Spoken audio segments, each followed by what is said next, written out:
살아계신 하나님, 종료주의를 보내고 고난주간을 지나 오늘 부활주의를 맞이합니다.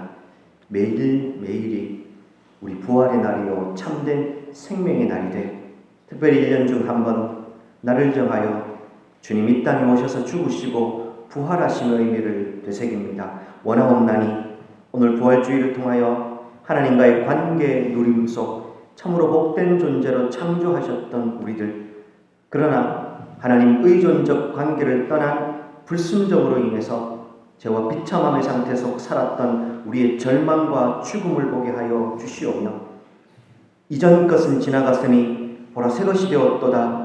주님의 부활하심으로 회복된 우리의 복된 삶도 다시금 깨닫게 하여 주시옵소서. 그렇게 부활의 참된 생명과 능력이 넘치는 복된 주일, 복된 군의장로교회 되게 하여 주시옵소서. 감사드리며 예수 그리스도 이름으로 기도드립니다. 아멘. 교동문 134번입니다. 내가 받은 것을 먼저 너희에게 전하였노니 이는 성경대로 그리스도께서 우리 죄를 위하여 죽으시고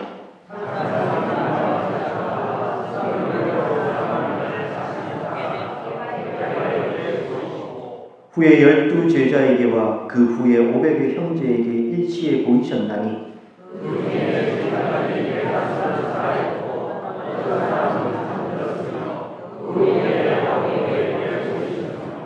그 후에 모든 사도에게와 맨 나중에 만삭되지 못하여 난 자 같은 내게도 보이셨느니라.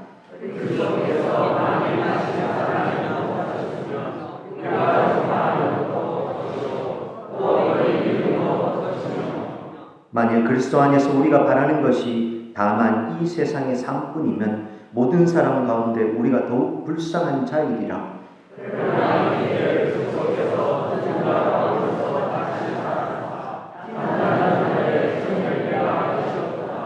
아멘.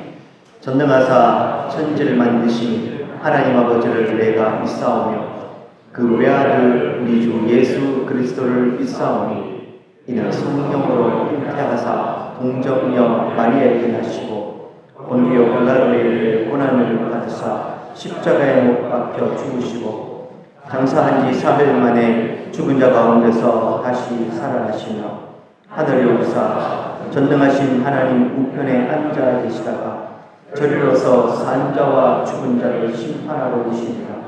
성령을 믿사오며 거룩한 공회와 성도가 서로 교통하는 것과 죄를 사하여 주시는 것과 몸이 다시 사는 것과 영원히 사는 것을 믿사옵나이다.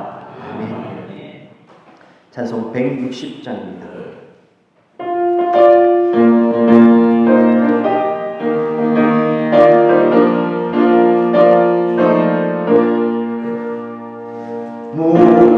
무덤에 머물러 예수 내 구주 새벽 기다렸네 예수 내 주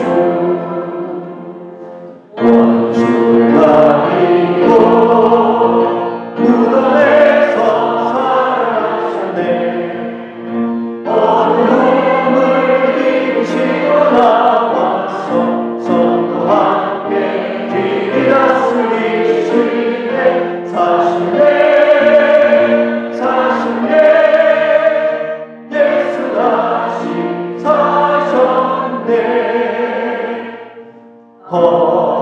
헛되이 지키네 예수 내 구주 헛되이 고난해 예수 내 주 원수가 있고 무덤에서 살아나셨네 어둠을 이기시고 나와서 성도 함께 길이 다스리시네 사셨네 예수 다시 사셨네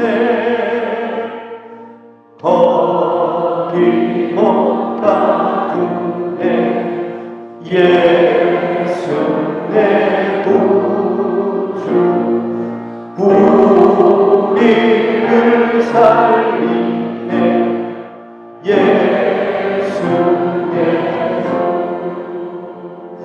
원수가 이고 무덤에서 살아나셨네 어둠을 이기고 나와서 선과 함께 길이라 쓰리시네 사셨네 사셨네 예수 다시 사셨네. 시간 우리를 대표해서 박성준 장로님 기도해 주시겠습니다.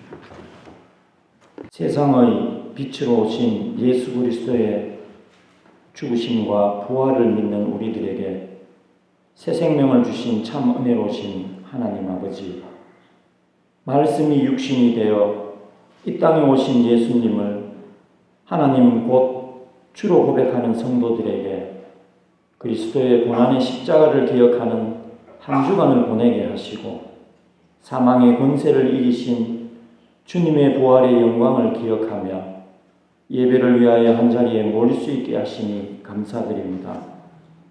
우리를 향한 사랑 안에서 구원의 경륜을 가지신 전능하신 성부 하나님과 우리를 위해 죽기까지 섬기신 성자 예수 그리스도와 지금도 우리를 위해 도우시고 역사하시는 성령 하나님께서 한 분 하나님이심을 우리가 믿음으로 고백하며 몸과 마음을 다하여 하나님께 합당한 예배 드리기를 원합니다. 하나님, 우리의 마음을 주장해 주시옵고 이 예배를 받아 주옵소서. 하나님 아버지, 예수 그리스도의 천국 복음을 믿음으로 하나님 나라 백성된 우리들이 언제나 천국 백성답게 살아가기를 원합니다. 하나님과 동행하는 삶을 위하여 우리가 관심을 두지 않아야 할 바를 분별하며 살아가기를 원합니다. 그리스도의 가르침을 따라 좁은 길도 마다하지 않는 삶을 살아가기를 간절히 원합니다. 그러나 실상은 우리 삶이 그렇지 못합니다. 우리의 뜻도 하나님의 뜻도 헤아리기도 하나 세상의 가치와도 적당히 타협하는 삶을 살아가기도 합니다. 많은 선택의 기로에서 하나님을 두려워하는 마음은 있으나 오래 참으시는 하나님을 경험적으로 알고 있는 우리가 결국 우리 자신의 뜻대로 결정하기도 합니다. 우리의 구원이 율법의 요구를 다 이루신 그리스도의 의의 증가로 이루셨으나 지난 삶을 돌아보면 우리 안에 하나님께서 요구하시는 의로움은 도무지 찾을 길이 없습니다. 하나님께서 우리에게 값없는 은혜로 믿음도 주시고 구원도 주심을 믿으나 하나님을 따라 거룩하라 하신 말씀은 믿음으로 따르지 못하며 살아갑니다. 자비로우신 하나님 아버지, 은혜가 나태함의 수단이 되지 않도록 우리를 이끌어 주옵소서. 우리에게 허락하신 의지로 믿음의 삶을 위한 선한 삶과 열심을 다하게 하옵소서. 그런 후에 바울처럼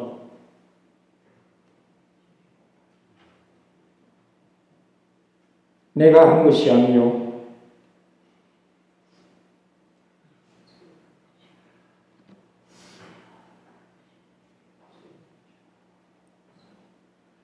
오직 나와 함께 하신 하나님의 은혜로라.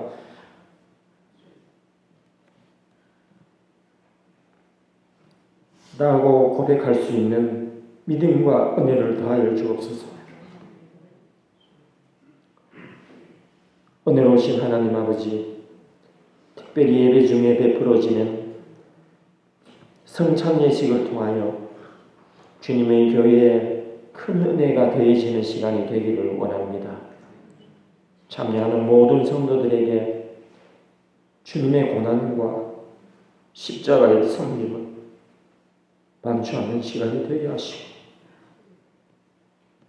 우리의 구원을 위한 예수님의 부활의 참 의미를 마음에 새기는 시간이 되게 하옵소서.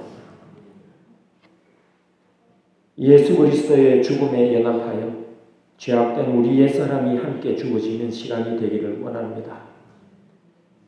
예수님의 부활에 연합된 성도로서 새 창조된 새 사람으로 함께 부활하는 시간을 경험하기를 간절히 원합니다. 더하여 날마다 그리스도와 함께 죽음을 경험하고 날마다 그리스도와 함께 부활을 경험하여 우리 안에 그리스도께서 사시는 성도의 복된 삶으로 나아가게 하옵소서. 그래서 우리의 신앙이 그리스도의 십자가를 아는 지식에서 머무르지 않고 하루하루 주어지는 자신의 십자가를 기꺼이 지고 가는 주님을 따르는 제자도의 삶을 살아가게 하옵소서. 자비로우신 하나님 아버지, 연약한 육체를 추스리며 힘든 시간을 보내고 있는 성도들뿐만 아니라 하나님의 도우심이 필요한 여러 가지 문제를 놓고 하나님께 나아가는 성도들이 있습니다. 풍랑을 마주한 배에 찾아오신 예수님을 보고 놀라는 제자들을 향해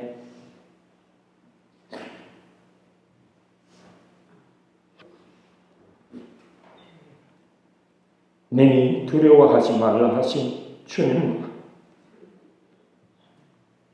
영접하는 제자들과 함께 무사히 가려던 곳에 이르게 된 것을 기억합니다. 삶 속에서 풍랑을 만나 성도들에게도 같은 주님의 음성을 들을 수 있는 은혜를 허락해 주시옵소서. 하나님 아버지, 전쟁의 부하로 인한 속절없는 죽음과 고통의 연속이 끊어지지 않고 있습니다. 한치도 물러서 넘는 인간의 추악한 욕심과 죄악을 그치게 할 뿐 오직 역사를 주관하시는 한 분 하나님을만 바라보오니 하나님 아버지 긍휼을 베풀어 주옵소서. 주님의 교회로부터 선포되어지는 말씀이 영의 양식이 되기를 간절히 원합니다. 지금도 하늘 보좌에서 당신의 나라를 다스리시는 그리스도의 성령께서 인도하실 하나님의 말씀을 우리 모두가 겸손한 마음으로 순응하게 하옵소서. 예배를 위한 모든 섬김을 기억해 주시기를 바라오며 예수 그리스도의 이름으로 기도드리옵나이다. 아멘.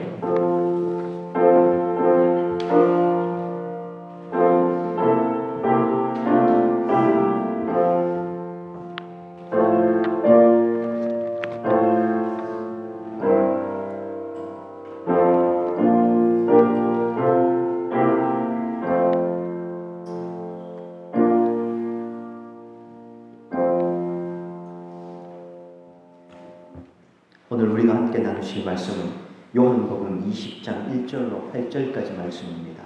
제가 가진 성경으로 신약성경 183쪽에 해당이 됩니다.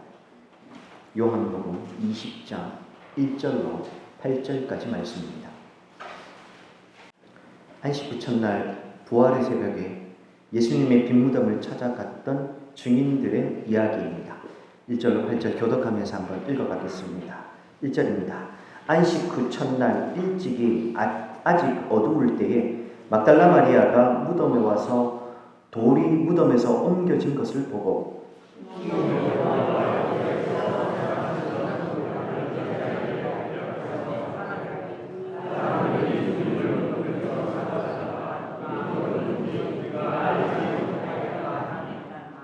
베드로와 그 다른 제자가 나가서 무덤으로 갈새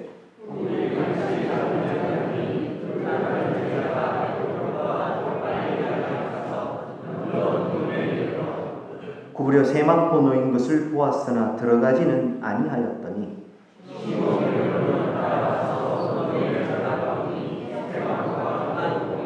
또 머리를 쌌던 수건은 세마포와 함께 놓이지 않고 딴 곳에 쌌던 그대로 놓여 있더라. 그때야 무덤에 먼저 갔던 그 다른 제자도 들어가 보고 믿더라. 아멘. 이제 찬송 50장 1절 하시면서 우리가 드린 헌금을 하나님께 봉헌하도록 하겠습니다.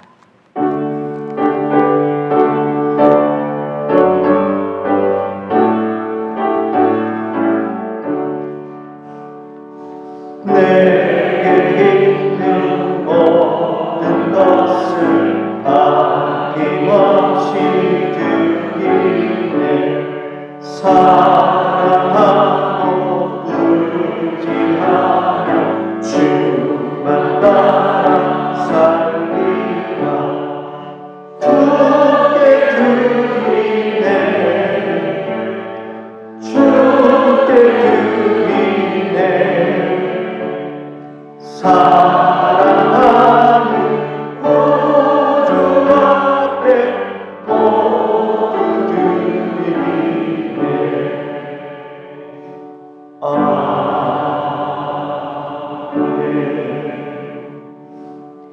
소식 알려드리겠습니다. 주보 사면 참조해 주시면 되겠습니다. 오늘도 또 오랜만에 오신 분들도 계시고 또 처음으로 오신 분들도 계십니다.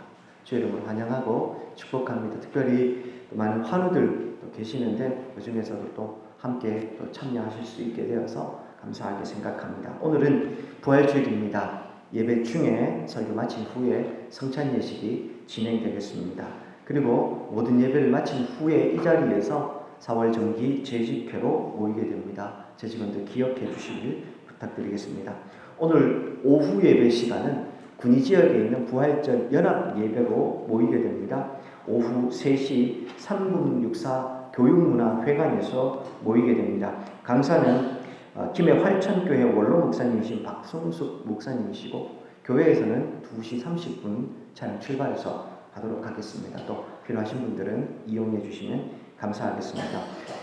2026년도 요람이 발행됐습니다. 우리 교회는 요람을 2년에 한 번 또 발행을 하게 됩니다. 올해 발행이 되었습니다. 또 나가시면서 필요한 대로 가져가서 사용하시면 되겠습니다.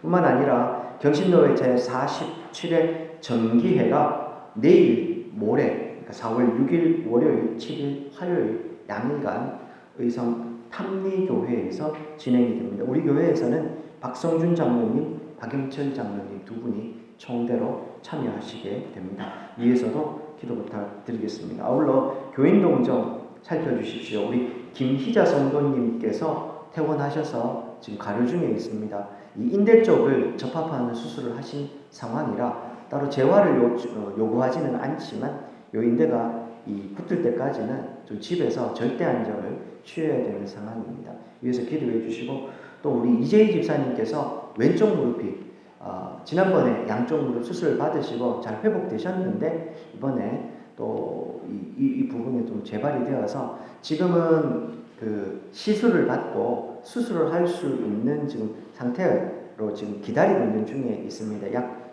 2주간 입원을 하시게 되고 퇴원하셨다가 3주 후에 다시 왼쪽 무릎에 인공관절 삽입하는 수술을 하시게 됩니다. 위에서도 기도 부탁을 드리겠습니다. 그 외에도 환우들이 참 많이 있습니다. 또 그리고 요양병원에 계시는 우리 어르신들도 계시고요. 혹은 고령의 어르신들도 많이 계십니다. 성도님들께서 늘 기도의 한 자리 우리 환우들, 특별히 어르신들을 위해서 잊지 않고 늘 기도해 주셨으면 좋겠습니다. 요양병원에 계시는 우리 어르신들 뿐만 아니라 또 우리 홍근자 권사님, 이인성 권사님 두 분도 잘 회복 중에 계십니다. 원래는 요 부활절 즈음에서 오실 예정이었는데 아마도 조금 날씨나 여러 가지 상황 때문에 조금 더 날씨 좀 풀리고 나면 우리 임성 권사님 내려오실 것 같고 홍근자 권사님 같은 경우는 많이 회복되긴 하셨을 때 아마 당분간은 좀 이 재활을 받으신 이후에 어쩌면 이제 아드님 목사님 댁에 좀 머물다가 오실 수도 있겠다 그런 이야기를 지난 주중에 들었습니다. 또 위에서도 잊지 않고 늘 기도해 주셨으면 좋겠습니다. 제가 한 번 더 기도하겠습니다. 하나님, 부활의 참된 기쁨과 소망을 우리에게 허락하시고 오늘 주께로 부르셔서 함께 예배하게 하시니 감사합니다. 오늘 예배를 통하여서 그 부활이 우리에게 주는 참된 소망, 기쁨, 그 의미를 알게 하시고 그 부활 위에 우리의 신앙을 굳건히 세우는 우리 모든 성도님들 되게 하여 주시옵소서. 오늘도 사랑하는 성도님들 주께로 나아오며 주일을 맞이하여 주일헌금 또 감사헌금 11조 또 그리고 성경헌금 드립니다. 무엇보다 부활을 맞이하며 부활헌금도 올려드립니다. 주님, 이것이 물질만 드림이 아님을 아십니다. 이 물질에 우리의 주님을 향한 고백과 사랑과 헌신을 담아 올려드리오니 기뻐받아 주시오며 주님, 이 물질을 통하여서 우리 군위장로교회가 하나님 나라로서의 교회로 든든히 서가게 하시고 교회가 정직하고 투명하게 집행하는 곳곳마다 하나님의 나라와 의가 이루어지는 은혜도 베풀어 주시옵소서. 성도들의 삶도 주께서 눈동자처럼 지켜주셔서 주님, 불확실성이 더해지고 불안이 깊어지는 오늘 이 땅의 상황 속에서도 사람이 떡으로만 사는 것 아니요 하나님의 입에서 나오는 모든 말씀으로 산다는 것, 주께서 친히 그들의 삶을 통하여서 보여주시기를 소망합니다. 그리하여서 철저하게 이 물질 상대화시키고 이 물질 너머에 있는 하나님의 나라 바라보며 이 물질은 또한 이 땅에 하나님 나라 세워가는 통로요 도구가 되는 성도들의 삶 되게 하여 주시옵소서. 오늘도 하나님의 말씀을 함께 나누오니 주여 우리에게 말씀하여 주옵소서. 예수님 이름으로 기도드립니다. 아멘. 해마다 부활주일이 되면 고민이 많습니다. 이 비슷한 주제이고 또 나눌 수 있는 이야기들도 한정이 되어 있다 보니까 종료주일, 고난주간, 부활주일까지 나누고 보면 올해는 또 뭘 해야 되나 이런 고민을 하게 됩니다. 근데 그런 고민보다 더 큰 고민이 있는데 우리의 믿음의 핵심이자 또 절정으로서의 예수 그리스도의 죽으심과 부활의 그 의미를 어떻게 하면 보다 쉽고 선명하게, 어떻게 하면 보다 더 풍성하게 잘 설명해 드릴 수 있을까, 전달해 드릴 수 있을까, 이런 고민이 늘 있습니다. 그 고민의 또 한쪽 면에는 뭐가 있냐면요, 지난 10년 동안 이 부활에 대해서 예수 그리스도의 죽으심의 의미에 대해서 설교를 했는데 그걸 들었던 우리 성도님들께서는 과연 이 부활에 대해서 어떻게 이해하고 있고 어떻게 설명하고 계시는가 하는 고민이 자리 잡고 있습니다. 2026년도 부활주의를 맞이하면서 누군가가 와서 묻습니다. 교회에서 말하는 그 부활 도대체 뭡니까? 예수님이 죽으시고 부활하셨다고 하는데 그게 도대체 어떤 의미를 가집니까? 라고 물으시면 거기에 대해서 어떻게 답을 주시겠습니까? 여기에서 오늘 설교는 좀 이런 고민을 가지고 설교를 좀 해보려고 합니다. 해마다 부활절이 되면 부활에 대해서 정의하는 여러 가지 정의들을 아마 듣게 되실 겁니다. 대표적인 게 부활은 죄와 사망에 대한 승리이다. 부활은 우리의 영원한 생명과 소망이다. 그렇기 때문에 부활은 기독교 신앙의 핵심이자 우리 믿음의 정수이다. 그리고 복음의 핵심이다. 들어보셨을 겁니다. 자, 그렇다면 우리 믿음의 핵심 혹은 정수라고 말하는 참된 생명과 능력이요 소망이라고 말하는 그 예수님의 죽으심과 부활, 그것이 어째서 우리 믿음의 우리 소위 믿는 바의 핵심이 되는지, 믿음의 정수가 되는지 거기에 대해서 좀 오늘 좀 생각해 보려고 합니다. 따로 좀 떼어보겠습니다. 예수님의 죽으심 그리고 3일 만에 부활하심, 그렇게 좀 두 가지로 떼어놓겠습니다. 사실 이 두 가지는 뗄 수 없는 겁니다. 다만 설명을 위해서 떼어서 좀 설명을 해주면, 예수님의 죽으심의 의미에 대해서는 아마 국리장로교회 성도님들이라면 어느 정도 이해를 가지고 계실 겁니다. 예수님의 죽으심 이러면 그것이 나와 무슨 상관인가? 첫 번째, 대속의 죽음이다. 내가 죽어야 되는데 나 대신에 예수님이 죽으셨다. 요거는 잘 알고 계시죠? 죄의 삭은 사망입니다. 하나님 떠난 인생, 사단이 죄와 죽음으로 우리를 다스리고 있고, 그리고 그 죄와 죽음 안에 있는 저주와 절망 속에서 우리는 우리의 힘으로 벗어날 길이 없습니다. 그런 우리를 하나님께서 당신의 독생자 예수 그리스도를 보내셔서 그 죄에 대한 대가, 죄책이라고도 하죠. 죽음으로 대가를 치루어내시고 우리를 구원하신 겁니다.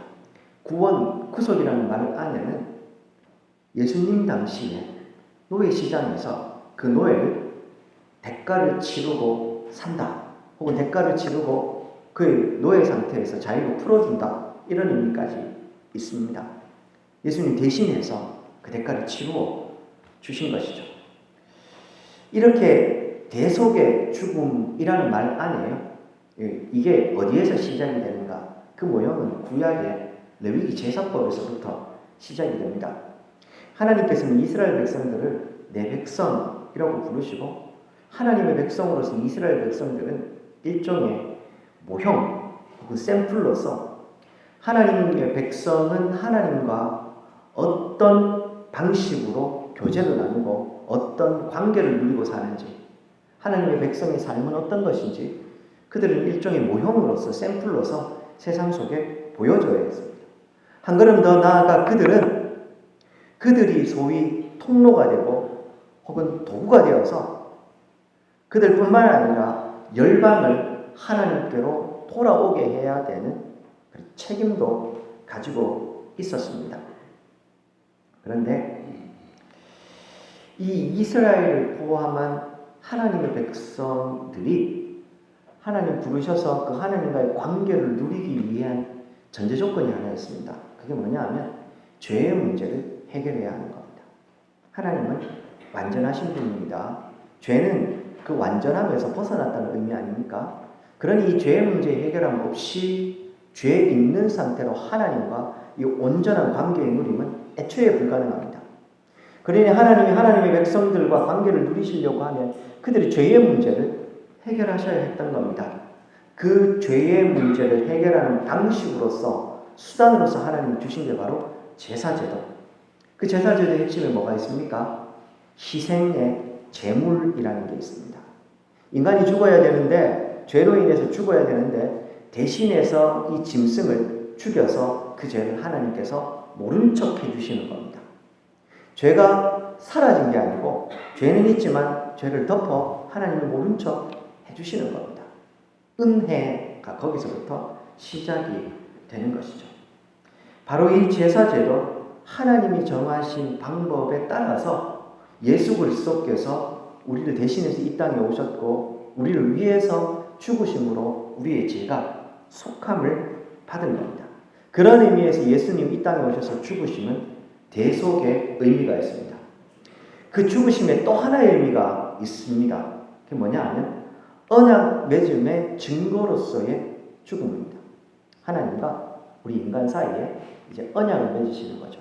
생명의 언약. 너희들이 내 백성이 되고 나는 너희들의 하나님이 되고 내가 이제 너희들의 삶을 책임지겠다는 언약. 많은 설명이 필요하지만 제일 대표적으로 이 언약의 제사로서의 가장 샘플되는 예가 하나 있습니다. 자막입니다.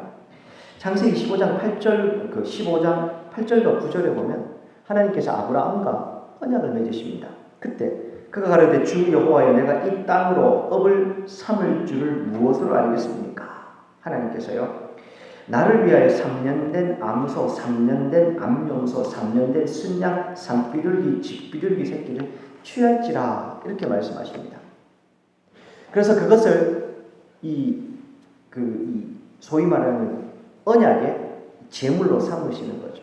그래서 함께 언약을 세워가는 겁니다. 예수님 죽으심의 의미에는 대속의 의미와 함께 이런 언약 맺음으로서의 죽으심의 의미가 있는 겁니다. 또 하나 자막입니다. 마태복음 26장 28절 예수님 죽으시기 전날 밤 이렇게 말씀하십니다. 이것은 죄사함을 얻게 하려고 많은 사람을 위하여 흘리는 바 나의 피 곧 언약의 피다 라고 말씀을 하시는 겁니다. 그런 의미에서 언약 맺음의 의미가 또한 있는 겁니다. 자, 이렇게 예수님의 죽으심의 의미는 그럼 알았습니다. 예수님이 죽으셨다가 부활하신 이 부활하심의 의미는 또 뭘까? 다시 말씀드리면 이 두 가지는 떼어서 생각하시면 안 됩니다. 설명하기 위해서 그런 겁니다. 예수님 부활하심의 의미. 예수님이 나를 위해서 대신해서 죽으셨고 대속해서 죽으셨고 하나님의 백성이 되는 그 언약 맺음, 그 죽음 가운데 이루어졌다는 거 요건 이해했습니다. 자, 그러면 도대체 부활은 어떤 의미인가? 결론부터 말씀드리면 예수님의 부활하심은 예수님이 우리를 대신해서 죽으시고 언약, 하나님 백성들은 언약을 맺는 죽음을 죽으셨다는 그 예수님의 죽으심을 하나님께서 인증하셨다. 내가 그걸 인정하고 받았다라는 의미가 있습니다. 하나님은 모든 생명의 주권자이십니다. 그런 의미에서 죽은 존재를 살리는 건 오직 하나님만 하실 수 있는 겁니다. 예수님께서 이 땅에 오셔서 우리를 대신해서 대속의 죽음을 죽으셨고 그리고 그 대속의 죽음 안에는 언약 맺음의 의미까지 다 포함하고 있는데 그렇게 예수님 오셔서 죽으셨습니다. 받으셨습니다. 그 받으심의 증거가 뭐냐 하면 다시금 부활하게 하시는 겁니다. 생명을 부여하심을 통해서 내가 예수 그리스도의 대속의 죽음과 그 언약 맺음으로서의 죽음을 받았다, 인정했다라는 것을 하나님께서 이 부활을 통해서 인정해 주시는 겁니다. 예수님의 죽으심은 자신의 죄 때문에 죽으심이 아닌 우리의 죄를 위한 죽으심이지 않습니까? 그래서 그 죽으심으로 말미암아 죄의 문제를 해결했지만 다시 살지 않으면 우리가 다시 죄를 지었을 때 거기에 대한 대책이 없는 겁니다. 살리심으로 우리에게 영원한 생명까지도 주시게 되었다는 겁니다. 부활이 없으면 그런 의미에서 우리의 믿음은 헛것이요 부활은 우리 믿음의 핵심이 되는 겁니다. 우리는 그런 의미에서 종료주일, 고난주간, 부활주일 함께 지내며 그 의미를 다시 한 번 더 새기게 되는 겁니다. 자, 그러면 예수님의 죽으심과 부활의 의미를 우리가 이해를 했습니다. 문제는 그러면 예수님이 이 땅에 오셔서 고난받으시고 죽으시고 부활하셨다는 이 사실이 이게 역사적으로 일어난 사실이어야 그래야 그 효력이 우리에게 있지 않겠습니까? 이게 세상 믿기 싫어하는 사람들이 이야기하는 대로 거짓말이거나 아니면 사람들이 지어낸 신화의 이야기 정도이라면 이건 아무런 우리에게 효력이 없습니다. 실제로 일어난 일이 아니라면 우리에게 아무런 효과도 없는 거겠죠. 오늘 우리가 읽은 요한복음 20장 1절로 8절 말씀에 보면 예수님의 죽으심과 부활이 역사적 사실, 실제로 이 땅의 역사 가운데 일어난 일로서 우리 각자에게 실제적으로 다 적용되는 일이라는 것에 강력한 증거 두 가지가 오늘 이 본문에 동시에 등장합니다. 뭘까요? 아마 이것도 우리 성도님들 잘 아실 겁니다. 예수님의 죽으심과 부활에 관한 가장 강력한 증거 두 가지. 첫 번째가 빈 무덤, 두 번째가 증인들. 오늘 본문에는 빈 무덤과 증인들 두 가지가 다 등장을 합니다. 첫 번째, 예수님의 부활이 가장 역사적 사실이고 실제로 일어난 일은 가장 강력한 증거, 이 빈 무덤. 예수님이 부활하시지 않았다면 당시에 권력을 다 가지고 있었던 로마 당국이나 유대 종교 지도자들이 예수님의 빈 무덤이 아닌 예수님의 시신이 누워있는 무덤을 공개하면 되었을 겁니다. 그런데 예수님의 무덤은 비었고 예수님의 무덤에 예수님의 시신은 없었습니다. 사랑하는 여러분, 예수님의 무덤이 그렇게 허술하지는 않았습니다. 그래서 이 부활을 믿기 싫어하는 사람들은 그래서 예수님 가사설이다, 도적설이다, 예수님 가사상태, 그러니까 진짜로 죽은 게 아니고 죽은 것처럼 거의 기진맥진했다가 사실은 살아나셔가지고 무덤에서 걸어서 나오셨다. 제자들이 그 시신을 훔쳐갔다 등등등 말도 안 되는, 차라리 그것을 믿느니 예수님이 진짜로 부활하셨다는 사실을 믿는 것이 훨씬 더 확실합니다. 성경의 좀 증거를 좀 살펴보겠습니다. 마태복음 28장 1절과 2절에 보시면 안식일이 다 지나고 안식 후 첫날이 되려 있는 새벽에 막달라 마리아, 오늘 보는 것 같은 것이죠. 근데 그 빈 무덤에 2절 보시면 큰 지진이 나며 주의 천사가 하늘로부터 내려와 돌을 굴려내고 그 위에 앉았는데 라고 하면서 이 돌의 무덤이 굴렀다고 이야기를 하고 있습니다. 조금만 더 볼까요? 마태복음 27장 59절로 61절에 보시면 여기 이 무덤을 누가 막았냐고 얘기하면 아리마대 사람 요셉이 막았다고 이야기를 합니다. 요셉이 시체를 가져다가 깨끗한 세마포로 싸서 바위 속에 판 자기 새 무덤에 넣어두고 큰 돌을 굴려 무덤 문에 놓고 가니 거기 막달라 마리아와 다른 마리아가 그 무덤을 보았다고 이야기를 하고 있습니다. 무덤이 있었고 이 무덤을 큰 돌로 막았는데 이게 부활의 아침에 열린 겁니다. 이 정도가 아닙니다. 여기 경비병들도 있었습니다. 마태복음 27장 62절로 66절까지 그 이튿날은 준비일 다음 날이라 대제사장과 바리새인들이 빌라도한테 갑니다. 주여, 저 속이던 자가 살아있을 때에 이렇게 말했습니다. 사흘 후에 다시 살아난 것 우리가 기억하오니 그래서 명령하여 그 무덤을 사흘까지 굳게 지키게 하소서. 그의 제자들이 와서 시체를 도둑질하여 가고 백성에게 말하되 그가 죽은 자 가운데 살아났다 하면 후회 소금이 이전보다 더 클까 합니다. 빌라도가 뭐라고 이야기합니까? 경비병이 너희에게 있으니 힘대로 굳게 지키라. 그래서 경비병들이 함께 가서 돌을 임봉하고 무덤을 굳게 지켰다고 말합니다.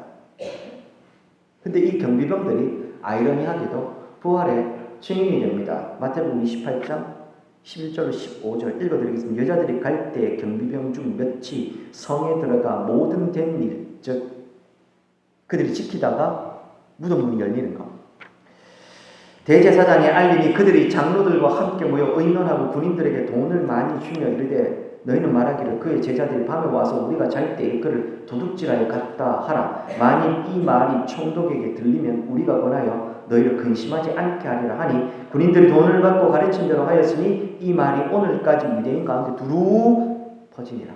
죽은 사람이 살아난 이 역사적인 상황 속에 놀라고 오히려 믿음으로 믿어야 되는데 사람의 마음이 그런 겁니다. 믿기 싫어하고 보고 싶은 것만 보면 사람이 살아났음에도 불구하고 이 상황 자체를 받아들일 생각은 하지 않고 사람을 돈으로 사가지고 거짓말 시키는 겁니다. 너희들은 그 제자들이 와서 훔쳐갔다고 말하라고 이야기를 하면서 이걸 마음을 닫아 버리는 겁니다. 사랑하는 여러분, 그래서 믿음은 내 의지나 내 노력으로 생길 수 있는 것이 아니라 하나님이 주시는 겁니다. 오직 은혜로만 믿음은 주어지는 겁니다. 아무리 믿으려고 애써 보십시오. 우리의 노력으로는 믿을 수 있는 가능성 전무합니다. 다만 그 은혜 또한 사모하는 사람들에게 주어지는 것이요. 그 은혜가 어떤 것인지 알기 때문에 우리가 열심히 복음을 전하고 알리는 겁니다. 그리고 그런 사람을 통해서 하나님이 또 일하시기 기뻐하시는 것도 사실입니다. 근데 그럼에도 불구하고 그 은혜는 내가 노력한다고 해서 애쓴다고 해서 인디안 기우제 아시죠? 비가 내릴 때까지 기우제 지내는 거. 그런다고 해서 은혜가 주어지는 것은 아닙니다. 우리 옛날에 정성 들이듯이 정성 들인다고 해서 믿음이 주어지는 게 아닙니다. 오직 은혜로만 믿음은 주어지는 것입니다. 사진을 몇 장을 준비했습니다. 도대체 예수님의 무덤이 어떻게 생겼을까? 정확하게 어떻게 생겼는지는 알 길은 없습니다만 사진 좀 띄워주시겠습니까? 이게 당시에 오늘 새벽에도 살펴봤습니다만 당시에 유대인들의 일반적인 무덤입니다. 원래는 요 위에까지 있어가지고 발굴된 겁니다. 원래는 동굴 혹은 큰 바위를 판 형태입니다. 여기에다가요 죽은 시신을 안치합니다. 1년쯤 지나면 시신이 썩어 유골만 남겠죠. 그래서 요 구멍에다가 여기도 사람이 나오죠. 유골을 안치하는 겁니다. 그래서 조상 대대로 유골이 안치되어 있는 겁니다. 어디 가면 볼 수 있냐 하면 저 로마에 관광 가신 분들은 카타콤베라고 하죠. 카타콤 가보면 그 비슷한 형태들을 보게 됩니다. 예수님이 지금 저기에 시신이 누웠던 겁니다. 다음 사진입니다. 돌문이 어느 정도 크냐 하면 이것도 예수님의 무덤은 아니고요. 이 돌이 이 정도의 크기입니다. 한두 사람이 힘줘가지고 굴리고 막고 할 수 있는 형태가 아니었던 겁니다. 그런 무덤이 비어버린 겁니다. 예수님의 부활이 확실하다는 겁니다. 여인들이 어떻게 힘을 써가지고 옮겨볼 그런 상황이 아닙니다. 경비병들이 심지어 지키고 있고 임봉해서 이거 건드리면 안 된다 해서 막아놓은 상태였습니다. 그런데 그것이 비어버린 겁니다. 그래서 부활의 가장 확실한 증거이자 역사적 사실, 빈무덤. 두 번째가 뭐냐 하면 이 빈무덤과 함께 오늘 본문이 또 하나 뭘 보여준다고요? 증인들. 무덤이 비었고 이후에 예수께서 부활하셔서 얼마나 많은 사람들에게 나타나셔서 당신의 부활을 확실히 보여주셨습니까? 초대교회가 죽음의 박해 속에서도 그렇게 든든히 서갈 수 있었던 것은 그것이 역사적 사실이고 부활하신 예수님을 만난 증인들이 살아있었기 때문입니다. 우리가 읽은 이 요한복음은 사복음서 중에서도요. 마태, 마가, 누가 이 공간복음과 달리 복음서 요한복음은 어떻게 쓰여졌다고 했습니까? 요한복음의 1차 수신자들은 교회였습니다. 마지막까지 살아남은 요한 사도가 그 전까지 마태, 마가, 누가복음을 통해서 예수님의 생애에 대해서 너무나도 분명하게 초대교회들이 다 알고 있었고 예수님을 만났고 예수님과 함께 동행했던 제자들이 예수님의 생애에 대해서 충분히 교회에 설명할 수 있었습니다. 문제는 이 증인들이 죽기 시작하면서 스물스물 교회의 이단들이 발응해서 예수님이 사실은 진짜로 죽은 게 아니고 가사설 죽었다가 살아났대. 예수님이 사실은 인간이 아니고 그냥 마냥 신이기만 했대. 등등등 온갖 이단들이 일어나기 시작하자 교회를 향해서 그 믿음에 굳건히 서라고 적은 것이 요한복음입니다. 실제로도 초기 기독교의 문헌을 연구하는 학자들에 의하면 예수님의 부활에 대해서 재론의 여지가 없었기 때문에 더군다나 당시에 소위 인간의 역사를 주관할 분은 하나님이시지만 실제로 눈앞에 보이는 권력자들이 누구였습니까? 로마의 황제와 로마 당국, 그리고 유대 종교 지도자들. 그들은 힘을 가지고 있었습니다. 충분히 그들이 마음만 먹으면 이 역사를 조작할 수 있었습니다. 근데 초대교회 때는 그것이 조작할 수가 없었습니다. 왜요? 너무나도 분명하고도 확실한 증인들이 살아있었기 때문에 조작하고 싶어도 조작이 불가능했던 겁니다. 제가 지금 무엇을 말씀을 드립니까? 부활은 역사적 사실이었습니다. 부활의 의미도 말씀을 드렸습니다. 자, 그러면 이 확실한 역사적 사실이라는 부활 앞에 우리가 이제 가질 수 있는 태도는 딱 두 가지밖에 없습니다. 믿든지 거부하든지. 그 중간은 없습니다. 그리고 부활을 믿는다면 예수 그리스도의 죽으심과 함께 예수 그리스도의 부활을 우리가 믿게 된다면 그 예수 그리스도의 죽으심과 부활의 의미, 죄사함과 새 생명에 대한 소망도 함께 우리에게 확실하게 전달되는 겁니다. 나는 안 믿어지는데요. 괜찮습니다. 내가 믿어지고 안 믿어지고는 내가 결심한다고 노력한다고 되는 게 아니라 뭐라고 말씀드렸습니까? 오직 은혜로만. 제가 말씀드린 예수님의 죽으심과 부활의 의미를 알고 부활이 역사적 사실이라는 상황 자체를 내가 이제 믿음으로 고백하면 이제 기다리십시오. 주께서 우리에게 죄사함과 새 생명의 소망을 주실 것입니다. 예수님 부활하셨습니다. 아담과 하와의 불순종으로 인한 죄, 원죄라고 하죠. 그 원죄의 영향 아래 사는 데는 죄와 사망의 권세 아래 살아갈 수밖에 없었던 우리들을 위해서 우리의 구주 예수님 이 땅에 오셔서 대속의 죽음을 죽으셨습니다. 그리고 오늘 우리는 그 사망의 권세를 예수 그리스도로 말미암아 이기고 부활하신 예수 그리스도의 의로움을 힘입어 영생을 소유한 하나님 백성들로 오늘 여기에 있는 겁니다. 부활을 맞이하면서 이 부활의 의미를 첫째 우리가 제대로 알아야 될 겁니다. 둘째, 다시 한 번 더 이 부활의 산 소망 위에 우리의 신앙을 세우는 우리들이 되기를 소망합니다. 뿐만 아니라 이 부활로 인해서 주어진 참된 생명과 능력 안에 거하여 그것을 세상 속에 전하여 세상을 살리는 우리 성도님들이여 우리 군의장로교회 되기를 주의 이름으로 축원드립니다. 오늘 말씀을 생각하시면서 우리 한번 기도했으면 좋겠습니다. 주님 부활하셨습니다. 사망 권세 이기시고 부활하셔서 부활의 첫 열매 되셨습니다. 오늘 새벽에도 말씀드렸습니다만 우리는 그 첫 열매 되신 예수 그리스도를 따라 이미 부활한 사람들이요 그렇게 구원 얻어 하나님 나라로 이미 들어온 사람들입니다. 그 부활의 수혜자들로 참된 새 생명 천국의 삶을 누리고 경험하는 그렇게 하나님과의 관계를 누리는 우리의 삶이 되기를 소망합니다. 오늘 말씀을 생각하시면서 함께 기도하시겠습니다. 살아계신 하나님 아버지, 오늘도 귀한 주일, 특별히 부활주일을 우리에게 허락하시니 감사합니다. 부활이 가지는 의미가 무엇인지, 특별히 예수님 이 땅에 오셔서 죽으시고 부활하시는 의미가 무엇인지를 살펴보았습니다. 주님, 그 죽으심으로 인해서 대속의 죽음, 언약맺음의 죽음, 그리고 또한 부활하심으로 그것의 확실한 새로운 생명이 우리에게 주어졌음을 기억합니다. 주여, 이 부활의 능력과 소망 위에 우리의 삶을 굳건히 세우는 우리 모든 성도님들 되게 하여 주시옵소서. 이 역사적 사실을 위해 삶을 세워 다시금 이 땅에서 힘있게 살아가는 우리들 되게 하여 주시옵소서. 감사드리는 예수님의 이름으로 기도드립니다.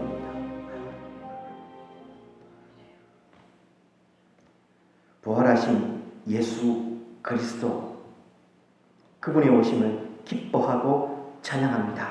이 부활의 참된 소망 위에 우리의 신앙을 다시 한 번 더 굳건히 세우게 하시고 우리 군의장로교회가 굳건히 서게 하시고 이 부활의 날 이 땅의 교회가 앞에 굳건히 서게 하여 주시옵소서. 감사드리며 예수님 이름으로 기도드립니다. 아멘. 이제 성찬 예식 거행하겠습니다. 먼저 찬송가 147장입니다.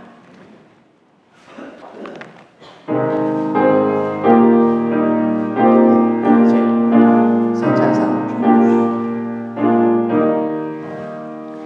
어디나 있었는가 그때에 주님 그 십자가에 달릴 때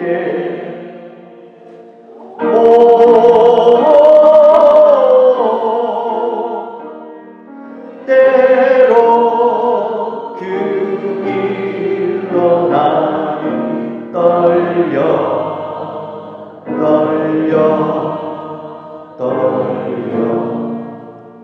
거기나 있었는가 그때에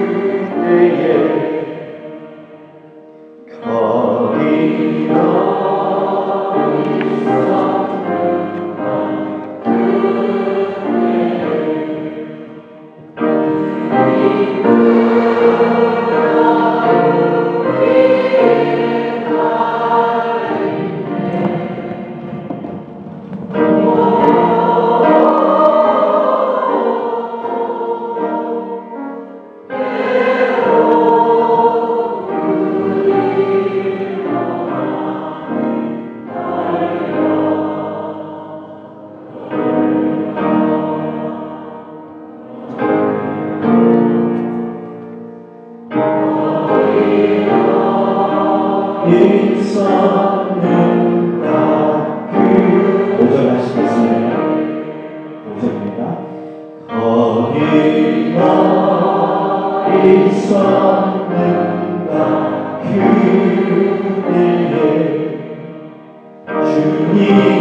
교회의 참된 표시, 무엇으로 이 교회가 참된 교회인가 올바른 교회인가 알 수 있는 겉으로 드러나는 표지가 있습니다. 그 중에 하나가 성찬이다 이런 말씀을 자주 드렸습니다. 뿐만 아니라 이 성찬은 하나님께서 이 땅에 하나님의 백성으로 살아가는 당신의 모든 성도들에게 그 믿음을 굳건히 하고 그리고 그래서 이 땅에 하나님 나라를 누리고 살아가는 성도들의 믿음을 굳건히 하시기 위한 은혜의 방편 혹은 도구로 또한 허락하신 것이 성찬이기도 할 겁니다. 조금 전에 제가 설교를 하면서 말로 전달해 드렸습니다. 귀로 들으셨습니다. 이제 이 성찬을 함께 참여하며 눈으로 보고 또 내가 실제로 입으로 맛보며 이 은혜에 동참하는 것이 될 것입니다. 특별히 예수님께서는 떡과 잔을 제자들에게 주시며 이를 먹고 마시라 그리고 이를 행할 때마다 나를 기념하라 라고 명령하셨습니다. 여기서 말씀하는 기념하라는 것은 단순히 우리가 생각하는 celebration, 기념하다라는 의미가 아닙니다. anamnesis라고 해서 그 역사적 의미에 동참하다라는 말입니다. 2000년 전 사건인데 우리가 어떻게 동참할 수 있습니까? 성령 안에서 2000년 전 그 성령, 오늘 이 시간에도 동일한 성령께서 우리를 그 역사적 현장으로 데리고 가는 겁니다. 그리고 우리가 비록 이 포도주 혹은 떡이라는 것을 대신에 먹지만 이것이 우리가 성령 안에서 이것을 받을 때 영적 실체로서 예수 그리스도의 몸과 피가 되는 겁니다.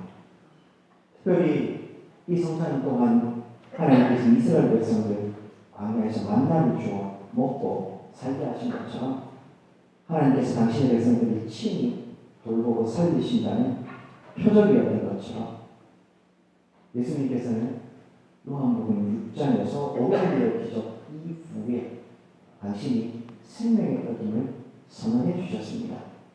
성찬은 그런 의미에서 이 땅을 살아가는 성도들은 생명의 떡으로서 또한 주어지기도 할 것입니다. 떡과 포도주를 먹고 마시면 몸에 스며들어서 우리의 양식이 되듯이 예수님의 피와 살을 먹고 마시면 이것이 우리를 은혜로 인도하여 하나님과 연합하게 하며 우리 모두가 또한 같은 주의 몸과 피를 나누 믿음의 본석 형제요 자매로 또한 연합되는 시간이 되기도 할 겁니다. 2000년 전 예수님께서 제자들에게 마지막 날 밤 베푸셨던 그 성찬이 오늘 성령 안에서 이 자리에 베풀어지는 것이요 영적 실체로서 우리가 참여하게 되는 만큼 견고한 마음으로 오늘 이 성찬에 참여해 주시길 부탁을 드립니다. 특별히 이 성찬은 무흥입교 교인만 참여하실 수 있습니다. 무흥입교 교인으로 특별히 이 자기를 제한하는 것은 말 그대로 이 성찬의 참된 의미를 제대로 믿음으로 고백하지 못하는 사람이 함부로 먹고 마시지 못하게 하기 위하여 반대로 그 의미를 올바로 이해하는 사람들이 이 은혜에 동참하게 하기 위함입니다. 혹 자격이 되지 않아 참여하지 못하시는 분들이 계신다면 나는 왜? 라고 생각하지 마시고 더욱 큰 은혜를 사모하시며 말씀드린 대로 믿음은 다 노력한다고 애쓴다고 되는 것이 아니라 하나님이 은혜를 주시는 것입니다. 이 은혜의 현장에 나도 또한 하나님께서 동일한 은혜를 부어주시길 기대하고 소망하는 마음으로 이 자리에 함께 참여해 주시길 부탁드리겠습니다. 이제 분명하도록 하겠습니다.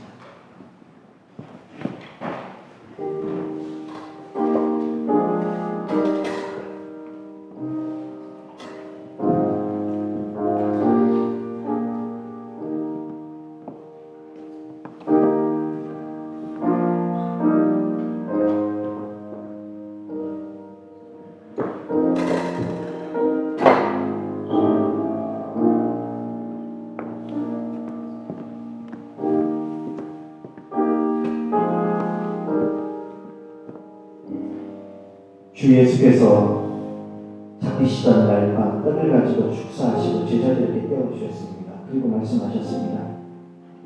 또 떡을 가져 감사기도 하시고 떼어 그들에게 주시며 이르시되 이것은 너희를 위하여 주는 내 몸이라 너희가 이를 행하여 나를 기념하라 하시고 우리 주님의 공고하심을 따라 저도 여러분들에게 이 떡을 나누고자 합니다. 십자가를 묵상하며 거룩히 이 성찬에 참여하시길 바랍니다. 한번 기도하겠습니다. 주님 이 땅에 오셔서 고난 당하시고 죽으시고 부활하신 부활의 날 우리가 그 부활의 의미가 무엇인지 되새기며 오늘 성찬 예식 거행합니다. 이제 주님이 성찬을 통하여 주의 몸과 피를 우리가 함께 나눌 때 영적 실체로서 오늘 우리에게 주어지게 하시고 그렇게 부활 참된 소망과 생명이 우리의 신앙으로 꺼내세우는 은혜의 시간 되게 하여 주시옵소서. 예수님 이름으로 기도드립니다. 아멘. 이제 분명하시겠습니다.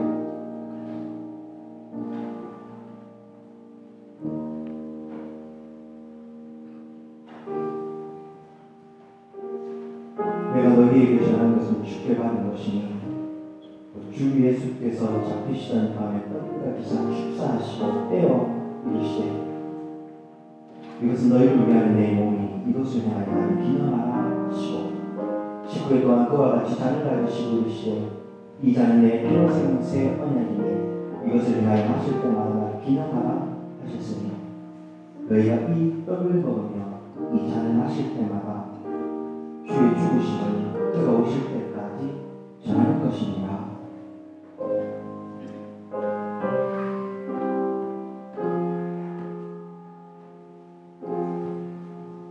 예수께서 이르시되 내가 진실로 너희에게 이르노니 모세가 너희에게 하늘로부터 떡을 준 것이 아니라 내 아버지께서 너희에게 하늘로부터 참 떡을 주시나니 하나님의 떡은 하늘에서 내려 세상에 생명을 주는 것입니다.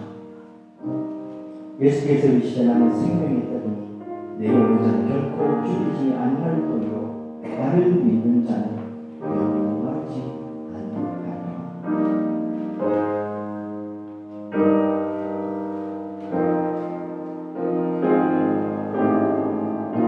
떡을 가지신 분들은 십자가의 의미 예수님 죽으시고 부활하시고 수상하시며 기도해 주시며 진실로 너희에게 이르노니 믿는 자는 영생을 가졌나니 내가 곧 생명의 떡이라. 너희 조상들은 광야에서 만나를 먹었어도 죽었거니와 이는 하늘에서 내려오는 떡이니 사람으로 하여금 먹고 죽지 아니하게 하는 것이니라. 나는 하늘에서 내려온 살아있는 떡이니 사람이 이 떡을 먹으면 영생하리라. 내가 줄 떡은 곧 세상의 생명을 위한 내 삶이라 하시니라.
우리 주님께서 식후에 잔을 가지사 축사하신 후에 제자들에게 주며 가라사대 이 잔은 나의 피로 세운 새 언약이니 이것을 하여 마실 때마다 나를 기념하라 하셨습니다. 이제 또한 주께서 우리에게 분부하신 대로 떡을 떼었고 이제 잔을 함께 나누고자 합니다. 우리가 이 시간에 이 잔을 대할 때에 주님의 생명과 더욱 연합하는 복된 시간 될 수 있기를 소망합니다. 기도하시겠습니다. 주님, 부활의 날을 맞이하며 그 부활의 참된 의미가 무엇인지 함께 나누었습니다. 이제 우리가 한 성령 안에, 한 소망 안에 믿음의 권속들로 모여 주께서 우리에게 분부하심을 따라 성찬 예식을 거행합니다. 주의 살을 함께 나누어 이제 주의 피를 함께 마시고자 합니다. 주여, 이 살과 피가 우리의 몸에 스며들어 참된 영의 안식 되게 하시고 그렇게 이 부활의 참된 생명과 소망에 동참하며 이 위에 우리의 신앙을 굳건히 세우게 하여 주옵소서.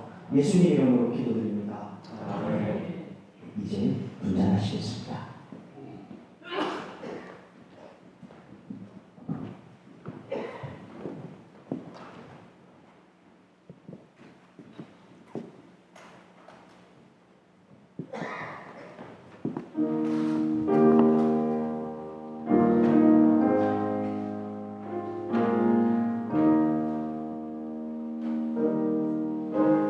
이미 말씀드린 대로 예수 무분교 고임만 참여하실 수 있습니다. 꼭 자격이 되시지 않는가 생각하시는 분들도 같은 은혜를 사모하시며 하나님께서 동일한 은혜 주시기를 기대하고 기도하고 소망하면 좋겠습니다.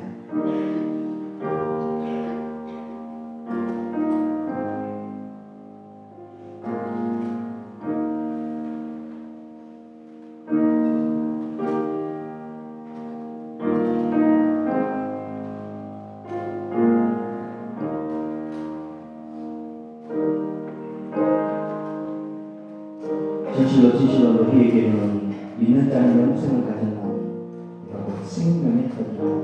너희 조상들은 광야에서 만나를 먹어서도 죽었거든. 이는 하늘에서 내려온 떡이니 사람으로 하여금 먹고 죽지 아니하게 하는 것이니라. 나는 하늘에서 내려온 살아있는 떡이니 사람이 이 떡을 먹으면 영생하리라. 내가 줄 떡은 곧 세상의 생명을 위한 내 살이니라 하시니라. 우리가 전한 것을 누가 믿었느냐? 여호와의 팔이 누구에게 나타났느냐? 그는 주 앞에서 자라나기를 연한 순이 같고 마른 땅에서 난 뿌리 같아서 고운 모양도 없고 품체도 없은즉 우리가 보기에 흠모할 만한 아름다운 것이 없도다. 그는 멸시를 받아 사람들에게 버림받았으며 간고를 많이 겪었으며 질고를 아는 자, 마치 사람들이 그에게서 얼굴을 가리는 것 같이 멸시를 당하였고 우리들 그로 귀히 여기지 아니하였도다.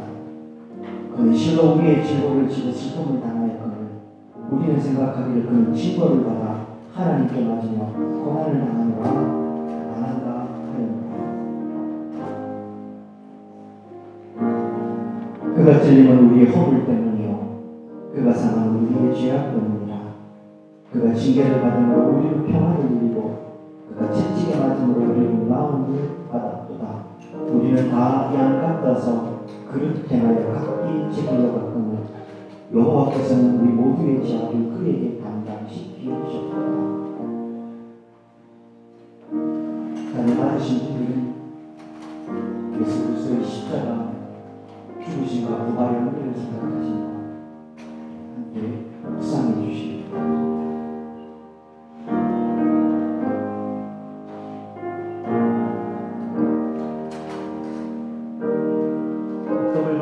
잔을 받지 못한 분이 계시면 손을 들어 주시기 바랍니다.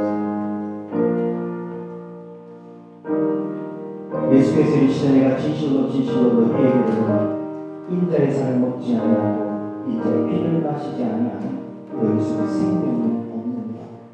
내 살을 먹고 내 피를 마시는 자는 영생을 가졌고 마지막 날에 내가 그를 다시 살리리니 내 살은 참된 양식이요 내 피는 참된 내 살을 먹고 내 피를 마시는 자는 내 안에 거하고 나도 그의 안에 거하나니 살아계신 아버지께서 나를 보내시매 내가 아버지로 말미암아 사는 것 같이 나를 먹는 그 사람도 나로 말미암아 살리라.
이제 성찬 예식을 마쳤습니다.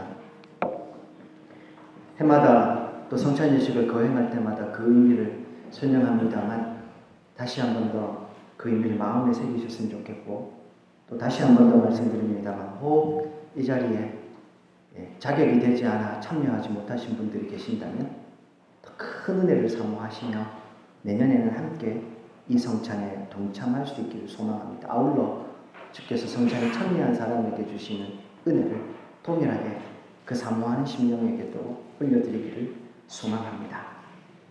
찬송가 165장입니다.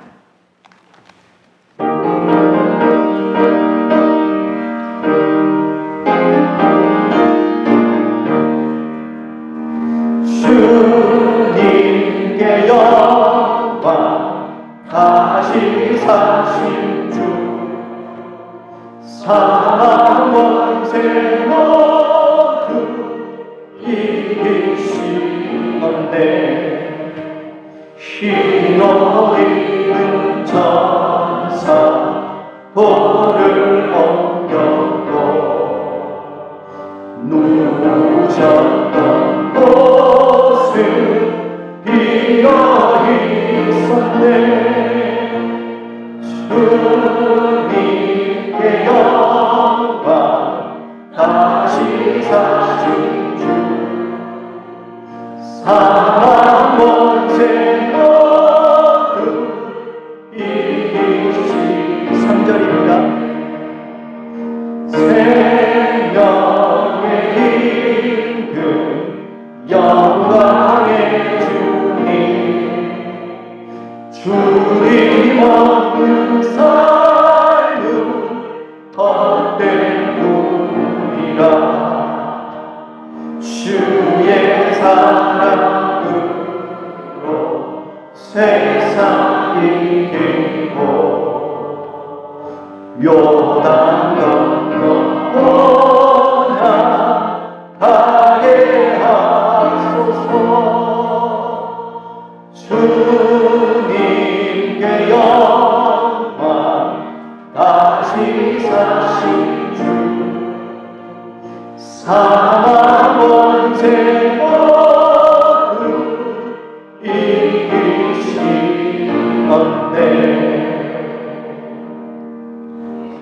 지금은 우리 주 예수 그리스도의 은혜와 하나님 아버지의 극진하신 사랑과 성령의 위로하시고 교통하시고 충만케 하시며 참된 부활의 의미 안에 이 성찬에 참여하고 그 은혜를 누리기를 소망하는 우리 모든 성도님들 머리 위에 이 부활의 의미를 되새기며 그 부활의 소망 위에 참된 생명과 능력을 살아가길 또한 소망하는 모든 성도님과 교회 위에 이제로부터 영원토록 함께 있을지어다.